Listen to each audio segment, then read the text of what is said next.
Hello everyone, इस video में हम लोग पढ़ने वाले हैं 8th क्लास का chapter 2 that is understanding secularism. So अगर मैं स्टार्ट करूं, ये भी इसका इंट्रो है बट इसको स्किप करके हम लोग यहाँ से स्टार्ट कर सकते हैं। History provide us with many examples of discrimination, exclusion and persuasion on the grounds of religion. History में ऐसे बहुत सारे एग्जाम्पल्स हुए हैं जहाँ पे लोगों के बीच में भेदभाव किया गया है, लोगों को इधर से मतलब निकाला गया है, एक्सक्लूड किया गया है सोसाइटी से, या फिर उनको बहुत ही इल ट्रीट किया गया है, बहुत ही बेकार तरीके से ट्रीट किया गया है। किस बेसिस पे? रिलीजन के बेसिस पे। ठीक है। You may have read about how Jews were persecuted in Hitler's Germany and how several millions were killed. आपको पता ही होगा और बाकी आप डिटेल में पढ़ोगे, वैसे तो इसके बारे में अच्छे से 9th में, बट फिर भी ये जो है इसमें ये बोला जा रहा है कि कैसे ज्यूज जो थे उनको हिटलर ने और जर्मनी में कितना बुरा उनके साथ बिहेव किया था और कितने सारे ज्यूज मारे गए थे। Now, however, the Jewish state of Israel treats its own Muslim and Christian minority quite badly. यानी कि इसने क्या बोला? However, जो Jewish state है इजराइल की, वो अपने मुस्लिम और क्रिश्चियंस की जो माइनॉरिटी मतलब जो भी रिलीजन के लोग कम अमाउंट में प्रेजेंट है वहां पे, उसको बोला गया है। ठीक है। भले ही वो खुद को उन लोगों को बहुत बैडली ट्रीट करते हो, लेकिन फिर भी। उसके बाद है in Saudi Arabia non Muslims are not allowed to build a temple, church etcetera. Saudi Arabia में जो लोग नॉन मुस्लिम्स हैं उनको अलाउड नहीं है कि वो टेम्पल बिल्ड करें या चर्च बनाएं। And not can they gather in a public place for prayer, और किसी भी पब्लिक प्लेस पे वो इकट्ठे नहीं हो सकते प्रेयर के लिए। ठीक है। In all of the above examples, member of one religious community either persecute or discriminate against member of other religious community। तो यहाँ पे हमें क्या देखने को मिल रहा है कि जो एक रिलीजन कम्युनिटी है वो बाकी जो हैं उनके साथ या तो बहुत ही इल मैनर्ड मतलब अच्छे से बिहेव नहीं कर रही है, काफ़ी होस्टाइल मतलब जिसे कहते हैं ना कि अच्छा बिहेवियर नहीं, किसी के साथ बहुत ही ज़्यादा गलत बिहेवियर करना या थोड़ा सा रूड होना, ये सारी चीज़ें। तो वो एक कम्युनिटी दूसरी कम्युनिटी के साथ डिस्क्रिमिनेट कर रही है। ठीक है। These acts of discrimination take place more easily when one religion is given official recognition by the state at the expense of other religion। ये और ज्यादा देखने को मिलता है, काफी ज्यादा क्लियरली देखने को मिलता है अगर किसी एक रिलीजन को मतलब काफी ज्यादा ऑफिशियल रिकॉग्नाइजेशन मिल जाए कि हाँ यही हमारा धर्म है और ये सब कुछ फॉलो है, ये मतलब बहुत ज्यादा किसी एक धर्म को ऑफिशियली बहुत ज्यादा इंपॉर्टेंस दी जाए, तब ये चीजें और ज्यादा देखने को मिलती हैं, क्योंकि बाकियों के साथ फिर गलत हो जाता है। Clearly, no one would wish to be discriminated against because of their religion nor dominated by another religion। अच्छी सी बात है, मतलब ये एकदम नॉर्मल सी बात है कि कोई भी नहीं चाहता कि हमारे ऊपर कोई दूसरा पर्सन जो या तो भेदभाव करे रिलीजन के बेसिस पे कि हमारा रिलीजन अलग है, उसका रिलीजन अलग है, या फिर कोई दूसरा रिलीजन का सिर्फ इस बेसिस पे डोमिनेट करे, कोई अदर रीजन नहीं, केवल इस बेसिस पे कि उसका जो रिलीजन है वो हमसे अलग। In India can the state discriminate against citizen on the ground of their religion. तो यहाँ पे यही पूछा जा रहा है क्या इंडिया में डिस्क्रिमिनेशन हो सकता है सिटीजन के साथ on the basis of their religion. ना इसी से हमारा जो कंसेप्ट बिल्डिंग है वो स्टार्ट होगी, which is basically what is secularism. ठीक है। सेक्युलरिज्म होता क्या है? In the previous chapter you read about how the Indian constitution contain fundamental rights that protect us against state power as well as against the tyranny of the majority.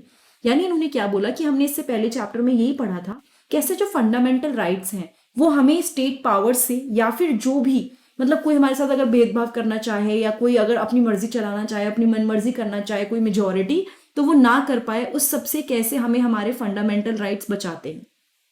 The Indian constitution allow individual the freedom to live by their religious beliefs and practices as they interpret these. Indian constitution के according सारे individuals को हक है जो इनका religion है उसके according उस बिलीफ को फॉलो करने का, उस प्रैक्टिस को फॉलो करने का, एंड जैसा जैसा वो चाहते हैं उसको फॉलो करने का। ठीक है। ऐसा कुछ नहीं है इंडियन कॉन्स्टिट्यूशन के अकॉर्डिंग कि आप अपना रिलीजन केवल एक ही रिलीजन को हम मानेंगे, हम बाकियों को नहीं मानेंगे। नहीं, it is not written in Indian constitution. In keeping with this idea of religious freedom for all, India also adopted a strategy of separating the power of religion and the power of the state। So यहाँ पे क्या हुआ, इस सबको याद दिमाग में रखते हुए कि बेसिकली रिलीजियस फ्रीडम भी जरूरी है, इंडिया ने एक स्ट्रैटेजी अडॉप्ट करी। ठीक है। एक तरीका अपनाया जिससे उन्होंने रिलीजन की पावर को जो स्टेट की पावर है उससे काफी अलग कर दिया। ठीक है। ऐसा नहीं है कि कोई डायरेक्टली रिलीजन को कंट्रोल कर सकता है। Secularism refers to the separation of religion from the state. तो बेसिकली सेक्युलरिज्म का मतलब क्या हुआ, अगर एक सिंपल लाइन में आपको समझना है कि जो भी सेपरेशन है रिलीजन का वो अलग रहेगा स्टेट से। मतलब दोनों को आप साथ में नहीं रख सकते कि स्टेट जो अपनी मर्जी चला रही है, गवर्नमेंट अपनी मर्जी चला रही है, ऐसा कुछ नहीं है कि वो रिलीजन पे हावी हो सकते हैं या कुछ। दोनों चीजें बिल्कुल अलग है, रिलीजन अलग है, स्टेट अलग है, दोनों को आपस में इंटरमिंगल नहीं करना है। ठीक है, so now the 3 drawings in this chapter were done by students of your age. They were asked to draw on religious tolerance. तो यहाँ पे बच्चों ने जो ड्राइंग लगाई हुई है वो हम मतलब बनाई है उन्होंने, वो देखा हुआ है। तो यहाँ पे आप देख सकते हो फोटो में सारे धर्मों को, मतलब जो भी धर्म है एक साथ दिखा रखा है कि यहाँ पे वो सारे धर्म हैं और सारे बच्चे हैं। सो ना why it is important to separate religion from the state. क्यों जरूरी है कि हम लोग रिलीजन को स्टेट से सेपरेट करें। As discussed above, the most important aspect of secularism is its separation of religion from state power. तो सबसे इंपॉर्टेंट एस्पेक्ट है सेक्युलरिज्म का, वो क्या है? Separation of religion from the state power. ठीक है, अगर हम बात करें कि सेक्युलरिज्म होता क्या है, जिसमें हम कह रहे हैं कि हम रिलीजन और स्टेट पावर को अलग रखेंगे, सेपरेट करके रखेंगे। This is important for a country to function democratically. बहुत इंपॉर्टेंट है ये चीज, क्यों? तभी एक जो कंट्री है वो अच्छे से डेमोक्रेटिक वे में काम कर पाएगी।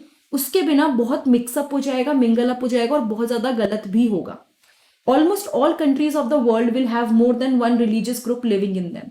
हर कंट्री, वर्ल्ड की कोई भी कंट्री उठा लीजिए, वहां पे एक से ज्यादा, मतलब जैसे कहते हैं ना, have more than one religious group.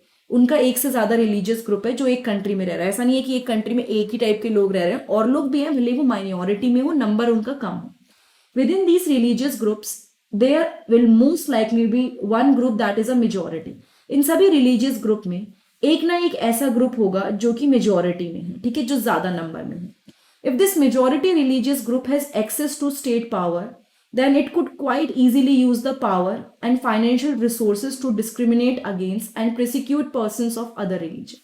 अगर ये जो मेजोरिटी में जो रिलीजियस ग्रुप है उसके हाथ में पावर आ गई, तो हो सकता है इजीली वो जो मेजॉरिटी वाला ग्रुप है वो इस पावर को यूज करे एंड फाइनेंशियल रिसोर्सेज को यूज करे, ताकि वो बाकी जो माइनॉरिटीज हैं, बाकी जो रिलीजन है जिसके नंबर कम है, मतलब जिसके जो लोग हैं वो कम नंबर में प्रेजेंट है किसी कंट्री में, उनके साथ डिस्क्रिमिनेट करे।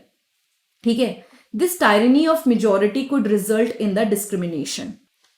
ये जो अनफेयर यूज होगा ना पावर का, और अगर मेजॉरिटी ऐसा करती है तो इसकी वजह से काफी ज्यादा डिस्क्रिमिनेशन देखने को मिलेगा, काफी ज्यादा जोर जबरदस्ती देखने को मिल सकती है। एंड इनफैक्ट कई बार ये भी हो सकता है कि कोई जो माइनॉरिटी में है, जो रिलीजियस माइनॉरिटी में, उनको मारा जाए। ठीक है, it is also possible. The majority could quite easily prevent minority from practising their religion. अगर कोई मेजॉरिटी में आ गया अपने पे और उनके हाथ में पावर हुई, तो वो ऑटोमेटिकली हो सकता है बाकी रिलीजन को अपनी जो प्रैक्टिसेस हैं उसको ना करने दें, उनको रोक दें कि आप नहीं फॉलो करो, आप ये वाला फॉलो करो। ये पॉसिबल है। Any form of domination based on religion is in violation of the rights that a democratic society guarantee to each and every citizen respective of their religion. ऐसा कोई भी डोमिनेशन जो रिलीजन के basis पे होगा, मतलब अगर उनके हाथ में पावर आ गई और वो फिर बाकियों को मना करते हैं, तो वो जो एक, इसे कहते हैं ना, सिटीजन्स को जो राइट मिला हुआ है उसका सीधे से सीधे उल्लंघन है। क्यों? क्योंकि इंडिया में हर एक जिसे कहते हैं सिटीजन को राइट है कि वो अपना जो धर्म चाहता है, जिस धर्म को वो चाहता है वो फॉलो कर सकता है, उसको मान सकता है। तो जैसे ही ऐसी कोई कंडीशन क्रिएट हो जाती है कि किसी के हाथ में अगर पावर आ जाए और वो उस पावर को मिसयूज करे, तो फिर दिक्कत हो सकती है बाकी लोगों के लिए, और उनके जो राइट्स हैं उसका वायलेशन हो सकता है। Therefore, the tyranny of the majority and the violation of fundamental rights that can result is one reason why it is important to separate the state and religion in democratic society. तो unfair ना हो, और इस दूसरी बात है कि जो लोग माइनॉरिटी में हैं उनके फंडामेंटल राइट्स उनसे ना छीने जाएं और कोई भी किसी के साथ गलत ना हो। इसके लिए it is very very important कि स्टेट को, जो गवर्नमेंट है, पावर है, उसको रिलीजन से अलग रखा जाए एक डेमोक्रेटिक सोसाइटी के अंदर। ठीक है, तो कभी आपसे क्वेश्चन पूछ लिया जाता है कि क्यों सेपरेट रखना चाहिए, तो हेयर इज द आंसर। यहाँ पे आपको पूरा आंसर मिल जाएगा कि क्यों जरूरी है। ठीक है, now another reason that is important to separate religion from the state in democratic society is because we also need to protect the freedom of individual to exit from their religion, embrace another religion, or to have the freedom to interrupt religious teachings differently. तो basically इन्होंने क्या बोला कि एक और reason कि जो important है कि हम सेपरेट करें रिलीजन फ्रॉम द स्टेट, एक डेमोक्रेटिक सोसाइटी में हम रिलीजन को अलग रखें, पावर और पूरा जो भी हमारा गवर्नमेंट है सबको अलग रखें, because we also need to protect the freedom of the individual. यानी कि अगर मैं बात करूं इंडिविजुअल्स की फ्रीडम का ध्यान रखना, ठीक है, वो अपने रिलीजन से रिलेटेड हो या फिर वो दूसरे रिलीजन की तारीफ कर रहे हो, वो दूसरे रिलीजन को फॉलो करना चाहते हैं या एम्ब्रेस कर रहे हैं। एंड अगर हम बोलें कि freedom to interpret religious teaching differently, हर तरीके से अपनी चीजों को मानना, इन सब के लिए अगर एक बात बोले तो आपको जरूरी है कि आप पावर एंड जो रिलीजन है उसको अलग रखो। यही सिक्युलरिज्म का मेन पॉइंट है, ठीक है। अंडरस्टैंड दिस पॉइंट बेटर, इस पॉइंट को समझने के लिए let us take the practice of untouchability. अब एक जो अनटचेबिलिटी आपने सुनाई है, छुआछूत जो है, उसको लेके चलते हैं। You might feel that you dislike this practice within Hinduism and therefore you want to try and reform it. मतलब एक एग्जांपल है, आपको लग रहा है कि आपको ये प्रैक्टिस पसंद नहीं आई और आप हिंदुइज्म के अंदर तो आप इसको रिफॉर्म करना चाहते हो। However, if state power were in hand of those Hindu who support untouchability, then do you think that you would have an easy task to try and change this? मतलब कि किसी को समझ नहीं आया, किसी को पसंद नहीं आया कि अनटचेबिलिटी अच्छी नहीं है, तो हम इसको चेंज करना चाहते हैं, we want to reform it. लेकिन अगर यही केस हम ले लें कि किसी के हाथ में होता, किसी हिंदू के हाथ में होता जो अनटचेबिलिटी को सपोर्ट करते, तो क्या आपको लगता है कि ये एक ईजी टास्क होता? क्या वो अपनी मर्जी से एकदम से चेंज कर पाते या रिफॉर्म ला पाते? क्योंकि जो लोग मेजोरिटी में, जिनके हाथ में पावर है, वो उसको सपोर्ट कर रहे हैं, तो आप चेंजेस नहीं ला सकते हो। Even if you are part of the dominate religious group, you might face a lot of resistance from fellow member of your community. अगर आप एक डोमिनेंट रिलीजियस ग्रुप से हो, तब भी हो सकता है कि आप बाकी जो आसपास लोग हैं उनसे काफी ज्यादा रेजिस्टेंस देखो। मतलब वो आपको कई चीजों के लिए रोकें, कई चीजों के लिए बोलें, ये भी पॉसिबल है अपने ही कम्युनिटी के member. These members who have control of state power might say that there is only one interpretation of Hinduism and that you do not have the freedom to interpret this differentially। मतलब अगर मैं बोलूं किसी के पास power है और उसका एक तरह से मानना है कि देखो भाई हिंदुइज्म का मतलब ये है और कुछ मतलब नहीं है, तो अगर पावर और ये मिक्स हो गया तो कितना गड़बड़ हो जाएगी। बिकॉज हर तरह के लोग होते हैं कम्युनिटी में, हर किसी के अपने विचार होते हैं, हर किसी के अपने विचार रखने का हक है। सो वो सारी चीजें बिल्कुल डिसबैलेंस हो जाएंगी, ठीक है। और अगर कोई ऐसे में अपने ही साथ में ऐसा कोई पावर में आ गया जो एक ही तरह की चीजों को मानता है या फॉलो करता है, तो आप कुछ चेंजेस भी नहीं ला सकते, आप कुछ सोच भी नहीं सकते, आप इवन मतलब मेजोरिटी में होते हुए भी यू आर नॉट फ्री। ये सारी चीजें प्रॉब्लम देखने को मिल सकती है, ठीक है। उसके बाद एक और फोटो है, देखो यहाँ पे भी दिखा हुआ है कि कहाँ की फोटो है ये। So this is basically made by Pinky, और ये जो स्कूल है वो भी लिखा हुआ है, ठीक है। हम साथ साथ हैं, मस्जिद, मंदिर एंड सारी चीजें बनाई हुई है यहाँ पे, आपको दिख ही रहा है, ठीक है, gurdwara and everything. Now what is Indian secularism? Indian secularism होता क्या है? The Indian constitution mandate that the Indian state be secular. So जो इंडियन कॉन्स्टिट्यूशन है उन्होंने मतलब क्या कर दिया, ये एक तरह से ऑर्डर है कि हर इंडियन स्टेट जो है, मतलब इंडियन स्टेट जो है वो सिक्यूलर हो ना। सिक्यूलर के अंदर क्या क्या चीज़ें आती हैं, क्या क्या ऑब्जेक्टिव्स हैं, वो सारी हम चीज़ें पढ़ेंगे कि कॉन्स्टिट्यूशन के अकॉर्डिंग सेक्युलर स्टेट क्या क्या ऑब्जेक्टिव हैं जो होने चाहिए, मतलब इंश्योर होने चाहिए कि वो हो। So that one religious community does not dominate other, एक रिलीजियस कम्युनिटी दूसरे के ऊपर डोमिनेट नहीं करेगी। That some member do not dominate other members of the same religious community। ऐसा नहीं होना चाहिए कि एक ही कम्युनिटी में कुछ मेंबर दूसरे मेंबर्स के ऊपर डोमिनेट कर रहे हैं, ये नहीं होना चाहिए। That the state does not enforce any particular religion nor take away the religious freedom of individual। State ये नहीं करेगा कि वो किसी एक पर्टिकुलर रिलीजन को, मतलब कहते हैं ना कि बहुत ज़्यादा एम्पावरमेंट देगा और बाकी किसी भी रिलीजियस फ्रीडम को किसी भी इंडिविजुअल की लेगा। It should not be there. ऐसी चीज़ें को हम, ये सब चीज़ें कॉन्स्टिट्यूशन में हैं और इसी को हम सेक्युलर स्टेट बोलेंगे, ये सब चीज़ें जो फॉलो करते हैं। Then Indian state works in various way to prevent the above domination. Indian state अलग अलग तरीके से काम करते हैं ताकि ये डोमिनेशन देखने को ना मिले कि कोई एक मेजॉरिटी रिलीजियस ग्रुप दूसरे पे डोमिनेट हो रहा है। First is usage a strategy of distancing itself from religion. पहले तो भाई खुद ही जो स्टेट है, गवर्नमेंट की वर्किंग है, सब कुछ वो रिलीजियस जो है, रिलीजन, उससे अपने आप को दूर रखती है। Then Indian state is not ruled by a religious group and nor does it support any one religion। तो इंडियन स्टेट जो है, कोई भी गवर्नमेंट किसी एक रिलीजियस ग्रुप को ना ही सपोर्ट करती है ना ही डोमिनेट करती है, ठीक है। मतलब ऐसा नहीं है कि वो उसको बोलेगी, उसी को प्रमोट करेगी, उसी को मानेगी, ऐसा नहीं। In India, government spaces like law courts, police stations, government schools and offices are not supposed to display or promote any one religion। Basically जो भी स्कूल्स हैं, लॉ कोर्ट्स हैं, पुलिस स्टेशन हैं, कोई भी किसी भी तरह के एक रिलीजन को प्रमोट नहीं कर सकते, ना ही वो शो कर सकते कि हम किसी एक पर्टिकुलर रिलीजन को सपोर्ट कर रहे हैं। तो ये it is not allowed, it should not happen. ठीक है, नेक्स्ट में यहाँ पे एक फोटो है जिसको हम लोग समझने की कोशिश करेंगे क्या है इसके अंदर। सो यहाँ पे एक गवर्नमेंट स्कूल है सीमापुर में, स्टूडेंट्स चाहते हैं एक रिलीजियस फेस्टिवल को सेलिब्रेट करना। Sir there is a big religious festival next month, we have never celebrated in a school, can we do this year.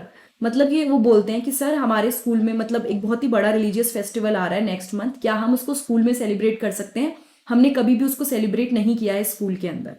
तो वो बोलते हैं सर कि I am afraid it is impossible Rekha, मतलब मेरे को डर लग रहा है but this is not possible, मतलब डर लग रहा है इन द सेंस कि it is not possible, sorry this is a government school, ये गवर्नमेंट स्कूल है, हम किसी एक रिलीजन को इंपॉर्टेंस नहीं देंगे। प्राइवेट स्कूल में डू दैट, प्राइवेट स्कूल शायद ऐसा कर ले, बट गवर्नमेंट स्कूल कोई भी किसी भी रिलीजियस एक पर्टिकुलर रिलीजन को जिसे कहते हैं सेलिब्रेट नहीं करेंगे स्कूल प्रीमिसेस के अंदर। एंड इसीलिए मोस्टली जितने भी फेस्टिवल्स हैं वो सब छुट्टियां दी जाती हैं ताकि आप उसे घर पे सेलिब्रेट करें। I never thought of it this way, I guess we can always celebrate it outside school. मुझे ऐसा कभी नहीं लगा था, मतलब मुझे आई थिंक हमेशा हम इसे स्कूल के बाहर सेलिब्रेट कर सकते हैं। एनीवेज हम इसको अपनी सोसाइटी में सेलिब्रेट करने की सोच रहे थे। So in the above storyboard, the celebration of the religious festival within the school would have been a violation of the government policy of treating all religion equally. मतलब सपोज एक school ने सिर्फ एक फेस्टिवल को बहुत अच्छे से celebrate किया और बाकियों को नहीं किया, तो यहाँ पे डायरेक्ट खंडन हो जाता, वायलेशन हो जाता गवर्नमेंट की पॉलिसीज का, जिसके अकॉर्डिंग आपको सारे रिलीजन्स को इक्वली ट्रीट करना है। तो वो ऑटोमेटिकली मतलब वायलेट हो जाता है ना, क्योंकि आप एक को इंपॉर्टेंस दे रहे हो, बाकी को इंपॉर्टेंस नहीं दे रहे हो। Government school cannot promote any one religion either in their morning prayers or through religious celebration. जो गवर्नमेंट स्कूल्स हैं वो किसी भी एक रिलीजन को प्रमोट नहीं कर सकते, ना ही मॉर्निंग प्रेयर्स में और ना ही रिलीजियस सेलिब्रेशन के through. This rule does not apply to private school, ये वाला रूल प्राइवेट स्कूल्स में अप्लाई नहीं होता, तो ये चीज आपको देखने को नहीं मिलेगी, लेकिन गवर्नमेंट स्कूल्स ऐसा नहीं करेंगे। The second way in which Indian secularism works to prevent the above domination through a strategy of non-interference.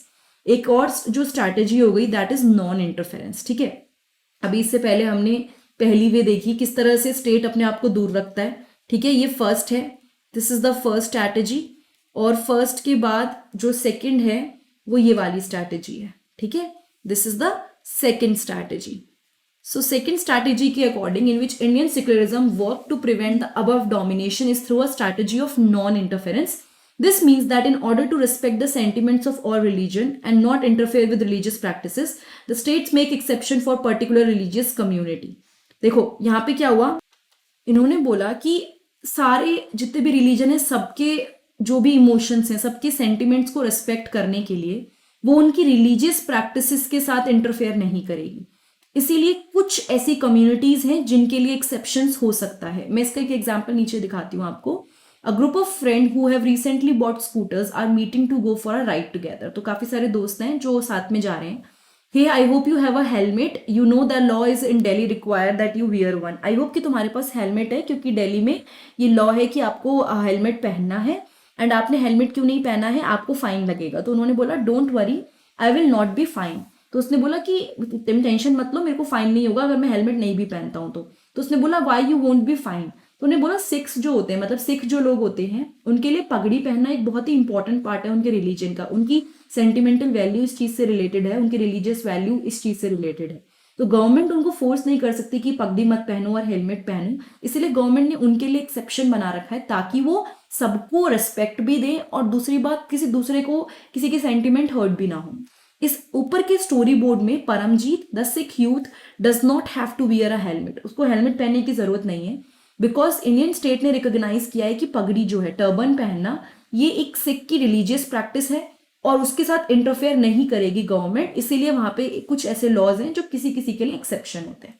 ठीक है, the third way in which Indian secularism work to prevent the domination listed earlier is through a strategy of intervention. तो यहाँ पे इन्होंने क्या बोला कि एक थर्ड वे जिसमें इंडियन सेक्युलरिज्म वर्क करता है, ये थर्ड आ गया, ये क्वेश्चन में पूछा जा सकता है what are the various way. So this is the third way, जिसमें क्या होता है ना, डोमिनेशन ना हो और इसमें स्ट्रैटेजी यूज करते हैं इंटरवेंशन की। You read earlier in this chapter about untouchability, आपने अनटचेबिलिटी के बारे में पढ़ा। This is a good example where members of the same religion dominate other member some lower caste, मतलब यहाँ पे कुछ अपर कास्ट के लोग वो दूसरों के साथ भेदभाव कर रहे हैं. In order to prevent this religion-based exclusion and discrimination of lower caste, the Indian Constitution bans untouchability. तो यहाँ पे ये चीज ना हो, किसी के साथ भेदभाव ना हो किसी भी बेसिस पे, इसीलिए यहाँ पे क्या करा, गवर्नमेंट ने बैन ही कर दिया अनटचेबिलिटी को. तो अब ये चीज प्रैक्टिस नहीं हो सकती. In this instance the state is intervening in the religion. यहाँ पे उन्हें जरूरत पड़ी, यहाँ पे स्टेट को जरूरत पड़ी कि वो कुछ रूल कुछ चीजों में इंटरफेयर करें, इंटरवेन करें, क्योंकि यहाँ पे अगर वो नहीं करेंगे तो गलत हो सकता है. ठीक है, तो इसलिए स्टेट ने यहाँ पे इंटरवेन किया ताकि क्या हो, कुछ सोशल प्रैक्टिसेस जो गलत हैं, जो दूसरों के साथ भेदभाव करती हैं, दूसरों को अलग करती हैं, वो किसी भी पर्सन के फंडामेंटल राइट्स को वायलेट ना करे. ठीक है. Similarly to ensure that law relating to equal inheritance right are respected, the state may have to intervene in the religion based personal laws of community. ठीक है, अगर हम बोलें, अगर हम इंश्योर करना चाहते हैं कि law relating to equal inheritance rights are respected, सबके पास, मतलब जैसे बोलते हैं ना, कई जगहों पे कई ऐसे पर्सनल लॉज हैं जिसमें स्टेट को इंटरवीन करना पड़ता है, इंटरफेयर करना पड़ता है, बीच में आना पड़ता है. ठीक है. The intervention of the state can also be in the form of support. अब ये इंटरवीन का मतलब ये नहीं कि हमेशा रोकेंगे, वो सपोर्ट करने के लिए भी आ सकते हैं. The Indian constitution grants the right to religious community to set up their own school and colleges. Indian constitution के अकॉर्डिंग ये राइट है रिलीजियस कम्युनिटीज के पास कि वो अपने खुद के स्कूल सेटअप करें, अपने खुद के कॉलेज सेटअप करें. ये गवर्नमेंट नहीं है, ये प्राइवेट है जो वो सेटअप कर सकते हैं. और ये फाइनेंशियल एड भी देता है नॉन प्रेफरेंशियल बेसिस पे, मतलब लोगों को फाइनेंशियल एड पैसा भी मिलता है और ऐसे प्रेफरेंस नहीं दी जाती कि हम इन रिलीजन वालों को हम पहले देंगे, दूसरे रिलीजन वालों को हम नहीं देंगे, ऐसा नहीं है. ठीक है. In what way is Indian secularism different from that of other democratic country. जो इंडिया का सेक्युलरिज्म है वो बाकी कंट्रीज से कैसे अलग है, जो डेमोक्रेटिक है, वो अभी हम देखते हैं. सो जितने भी ऑब्जेक्टिव हमने पढ़े वो सिमिलर हैं जो बाकी कई कंट्रीज में हैं, जो कि जिसमें कॉन्स्टिट्यूशन और हर एक चीज सेक्युलर डेमोक्रेटिक कंट्री जो है उसमें फॉलो होते हैं. काफी ऑब्जेक्टिव सेम है. For example the first amendment of the US constitution, यानी कि जो अमेंडमेंट है यूएस कॉन्स्टिट्यूशन का, वो रोकता है, prohibit the legislature from making laws respecting an establishment of religion or that prohibit the free exercise of religion. यानी कि ऐसी कोई चीज, ऐसा कोई जिसे कहते हैं लॉ नहीं बन सकता जिससे किसी एक धर्म पे, एक रिलीजन पे फर्क पड़े, उनको प्रॉब्लम हो. ऐसे लॉज नहीं बना सकते हो कि लोगों को अपने लॉज, मतलब रिलीजन फॉलो करने में परेशानी हो. What is meant by the word establishment is that the legislature cannot declare any religion as their official religion. जो वहां पे मेन गवर्नमेंट्स हैं, लेजिस्लेचर्स हैं, वो किसी एक रिलीजन को ऑफिशियल रिलीजन नहीं बोल सकते हैं. Nor can they give preference to one religion, ना ही वो दूसरे रिलीजन्स को प्रेफरेंस दे सकते हैं. इन the USA the separation between state and religions means that neither the state nor religion can interfere in the affairs of one another. तो USA में क्या है, एक क्या बात बोली उन्होंने कि सेपरेशन है स्टेट और रिलीजन के बीच में, और वो सेपरेशन ऐसा है कि ना ही स्टेट रिलीजन के केस में और रिलीजन स्टेट के केस में कुछ बोलेगा. दोनों आपस में बहुत अलग हैं और दोनों एक दूसरे के केस में कुछ नहीं बोलेंगे. There is one significant way. अब एक तरीके से इंडिया अलग है, यानी कि in which Indian secularism different from the dominant understanding of secularism, जो कि यूएसए में फॉलो होती है. जो यूएसए में फॉलो किया जाता है उसके हिसाब से इंडिया एक चीज में अलग है. वो ये है कि यहाँ पे स्ट्रिक्ट सेपरेशन नहीं है रिलीजन और स्टेट के बीच में, जो कि अमेरिका में देखने को मिलता है कि बिल्कुल अलग है रिलीजन एंड स्टेट. यहाँ ऐसा नहीं है. यहाँ Indian secularism the state can intervene in the religious affair. यहाँ इंडियन सेक्युलरिज्म के अकॉर्डिंग स्टेट जो है वो कहीं पे जहां जरूरत पड़ेगी वहां पे इंटरवीन कर सकता है. ठीक है. उसके बाद उन्होंने क्या बोला, you have read about how the Indian constitution intervene in the Hindu religious practices in order to abolish untouchability. कैसे हिंदू रिलीजियस प्रैक्टिसेस में इंडियन कॉन्स्टिट्यूशन ने क्या किया, इंटरफेयर किया और अनटचेबिलिटी को हटाया, मतलब रोक दिया कि नहीं फॉलो होगा अब ये. In Indian secularism though the state is not strictly separate from the religion, it does maintain a principle distance of religion. मतलब इन्होंने क्या बोला कि ऐसे नहीं है कि वो सेपरेट, बहुत स्ट्रिक्टली सेपरेट नहीं है, मतलब कहीं कहीं पे वो आ जाता है, इंटरवेन करता है स्टेट रिलीजन के मामलों में, लेकिन ऐसा नहीं है कि बिल्कुल ही हर चीज में इंटरवेन कर रहा है. प्रॉपर डिस्टेंस बनी हुई है, कई चीजों में बोल सकते हैं, कई चीजों में नहीं बोल सकते. This means that any interference in religion by the state has to be based on the ideals laid out in the constitution. अगर कोई भी स्टेट कोई भी इंटरफेरेंस करने आ रहा है रिलीजन के केस में, तो कहीं ना कहीं वो तब होना चाहिए जब उसके जो आइडियाज हैं वो कॉन्स्टिट्यूशन के आइडियाज को मतलब नुकसान पहुंचा रहा है। यानी सपोज कोई ऐसी चीजें फॉलो कर रहा है जैसे अनटचेबिलिटी है, उसमें अगर हम उसको सपोर्ट कर रहे हैं तो एक तरह से हम कॉन्स्टिट्यूशन को गलत ठहरा रहे हैं, क्योंकि कॉन्स्टिट्यूशन में हर एक पर्सन इक्वल है जो भी सिटीजन है। तो वहां पे स्टेट को इंटरफेयर करना पड़ गया, क्योंकि यहाँ पे जो आइडियाज थे कॉन्स्टिट्यूशन के वो पूरे हिल रहे थे। ठीक है, These ideals serve as the standard through which we can judge whether the state is or not behaving according to secular principles. ये जो आइडियाज हैं, डिफरेंट आइडियल्स हैं, ये एक स्टैंडर्ड उसमें वर्क करते हैं कि जो भी काम हो रहा है, क्या जो स्टेट है वो काम कर रहा है अकॉर्डिंग टू सेक्युलर प्रिंसिपल और नॉट। ठीक है, उसके बाद लास्ट पैराग्राफ है, the Indian state is secular and works in various way to prevent religious domination. Indian state secular है, ठीक है, अलग अलग तरीके से काम करता है ताकि रिलीजियस डोमिनेशन ना देखने को मिले, कोई एक रिलीजियस ग्रुप अपने आप को डोमिनेट ना ठहरा दे, अपनी मनमर्जी ना चलाए। The Indian constitution guarantees fundamental right that are based on these secular principle. जो इंडियन कॉन्स्टिट्यूशन है वो गारंटी कर रहा है फंडामेंटल राइट्स की that are based on these secular principle. ठीक है, मतलब ऐसे फंडामेंटल राइट्स मिलेंगे और आपको ऑब्वियसली जो ये प्रिंसिपल है ये भी फॉलो होंगे। This is not to say that there is a no violation of these right in Indian society. ये सही नहीं होगा कहना कि ऐसा कोई वायलेशन हुआ नहीं है। Indeed it is precisely because such violation happen frequently that we need a constitutional mechanism to prevent them from happening. कई बार ऐसे वायलेशंस होते हैं एंड इट इज इंपॉर्टेंट कि हम ऐसे वायलेशन यानी कि ऐसी कोई भी हमारे राइट, हमारा कोई भी जो थॉट है जो जिसका भी मेंशन कॉन्स्टिट्यूशन में हुआ है उसका खंडन ना हो, ये बहुत जरूरी है। The knowledge that such rights exist make us sensitive to their violation.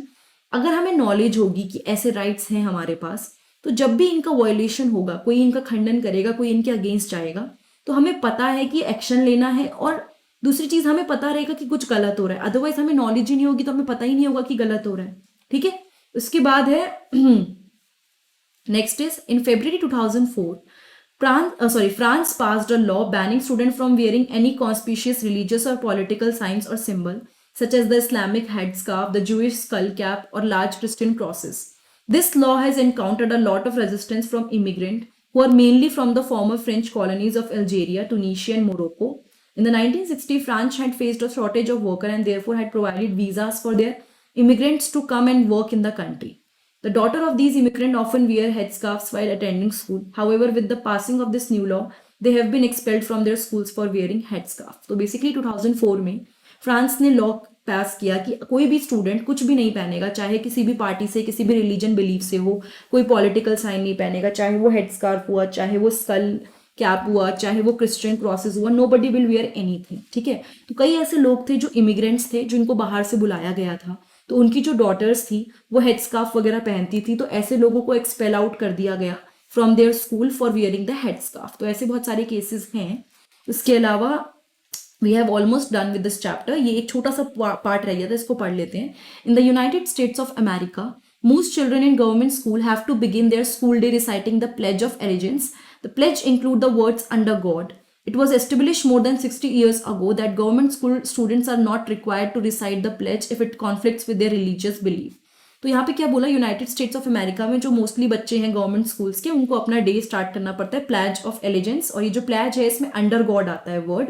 तो ये एस्टेब्लिश हुआ था 60 ईयर्स पहले कि गवर्नमेंट स्कूल को बच्चों को जरूरत नहीं है प्लेज को रिसाइट करने की अगर वो उनके रिलीजियस बिलीफ के साथ कॉन्फ्लिक्ट कर रहा है।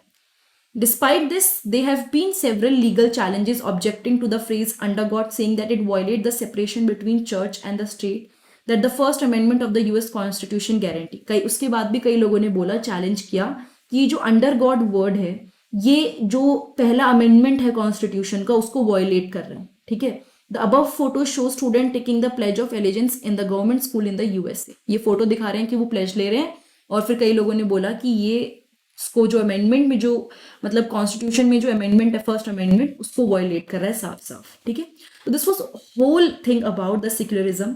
हमने पढ़ा कि कैसे there are various way in which states and religious दोनों को अलग रखा जाता है। ये हमने फर्स्ट यहाँ पे पढ़ा था जिसमें हमने देखा कई सारी चीजें, सेकेंड यहाँ पे पढ़ा, थर्ड यहाँ पे पढ़ा, उसके बाद यहाँ पे इंटरवेंशन के बारे में हमने पढ़ा, ठीक है, तो इस तरह से हमें पता चला कि ओवरऑल कैसे सेपरेट रखा जाता है, क्या क्या केसेस हैं, ये सारी चीज़ें हमने कवर कर ली। और आई गेस ये चैप्टर आपको क्लियर हो गया होगा। अगर ये वीडियो आपको अच्छी लगी है तो प्लीज़ चैनल को सब्सक्राइब करना ज़रूर मतलब याद से कीजिएगा। एंड उसके अलावा आप 8th की सिविक्स की, मोस्टली 8th की SST की जितनी भी हैं, हिस्ट्री हो गया, ज्योग्राफी हो गया, और 8th की साइंस की वीडियोस और प्लेलिस्ट आपको मेरे चैनल पे मिल जाएंगी, जो जाके आप चेक कर सकते हैं। वहाँ पे प्रॉपर एक कॉलम बना हुआ है जिसमें 8th की सारी प्लेलिस्ट आपको मिलेंगी, तो आप उसको चेक जरूर कीजिएगा। Thank you so much, have a nice day, I will see you next time in the next video.